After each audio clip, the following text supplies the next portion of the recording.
প্রিয় শিক্ষার্থী বন্ধুরা, তোমরা যারা আজকে এসএসসি পরীক্ষায় সফলতার সাথে উত্তীর্ণ হয়েছ, কেউ A+ পেয়েছ, কেউ A+ পাওনি, তো তোমাদের সবাইকে শুভেচ্ছা ও অভিনন্দন।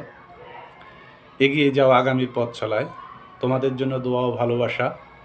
তোমরা তোমাদের বাবা মায়ের মুখ উজ্জ্বল করেছ, এই জন্য তোমাদেরকে অভিনন্দন।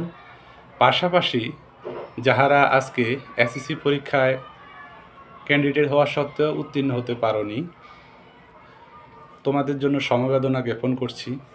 তবে একটা জিনিস মনে রেখো, একটা A+ কিংবা পাশ করা কখনো সফলতার মাপকাঠি হতে পারে না। যারা আজকে এসএসসি পরীক্ষা উত্তীর্ণ হয়েছে কিংবা উত্তীর্ণ হতে পারোনি, এটা হচ্ছে তোমার জীবনের প্রথম ধাপ। তুমি যদি উত্তীর্ণ হতে না পারে হতাশার গ্লানিতে বাজে কোনো সিদ্ধান্ত নিয়ে নাও, তাহলে এটা হবে তোমার জন্য সবচেয়ে বড় বোকামি। কারণ জীবনে এখনও চলার পথ অনেক লম্বা, চলার পথ।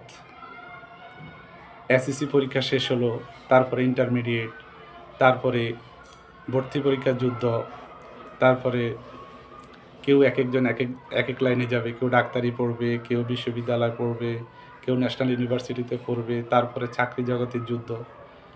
জীবনে অনেক গণ্ডি পেরিয়ে তোমাকে সফলতার চূড়ান্ত লক্ষ্যে পৌঁছতে হবে।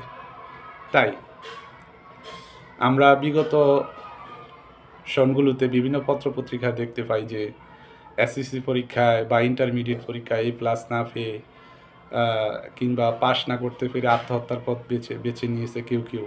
এটা অত্যন্ত দুর্ভাগ্যজনক একটা বিষয়। জীবনের সফলতা শুধুমাত্র পরীক্ষার রেজাল্ট দিয়েই বিবেচনা করা উচিত না। মানুষ বিভিন্নভাবে সফল হতে পারে। শুধু ফোকাসটা ঠিক রেখে চেষ্টা চালিয়ে গেলে ইনশাল্লাহ সফলতা আসবেই। তাই একবার ব্যর্থ হয়েছো ভেবে এটা ভেবে নিও না যে তুমি শেষ হয়ে গেছো। না, এই ব্যর্থতার গল্প থেকে তুমি তোমার সফলতার গল্প সাজাও। ইনশাল্লাহ তুমি তোমার অভীষ্ট লক্ষ্যে পৌঁছাতে পারবে। তাই যারা আজকে ব্যর্থ হয়েছেন, তোমাদের প্রতি উদাত্ত আহ্বান, কোনো ধরনের ব্যতিক্রম সিদ্ধান্ত বা বাবা মায়ের জন্য যে জিনিসটা হতাশার এবং লজ্জাজনক হয়, এরকম কোনো সিদ্ধান্ত নিও না যেটা তোমার ইহকাল এবং পরকাল ধ্বংস করে দিতে পারে।